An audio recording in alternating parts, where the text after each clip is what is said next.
নোয়াখালীর হুজুর তো তারা আবার সিহন বুদ্ধি বেশি, তারা ডাব খায় বেশি তো আইউডিন বালা। তো এই দাউদকান্দির হুজুরে যখন ওয়াজ করতে আসে, সারা জীবনের নফল মিলাইলেও একটা ফরজ হইতো না, একবার মাই দেখে রইছে খেয়ে হুজুর তাহলে নফল নিজে পল্লা বেটিকে ফাও গেল, কেন ফাও না থাকবো, তবে ফরজ বানান যেত না।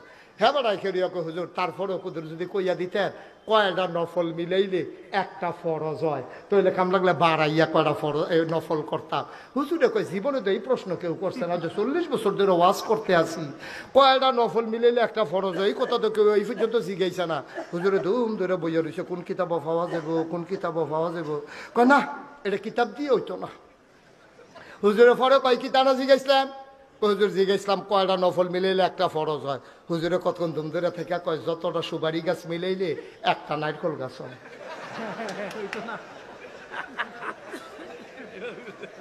1 কোটি সুপারি গাছ মিলাইলে তুমি যেমন একটা নারিকেল গাছ বানাইতে পারবা না, সারা জীবনের নফল মিলাইলে ফজরের একটা সাজদার সমান বানাইতে পারবা না, ঠিক কিনা?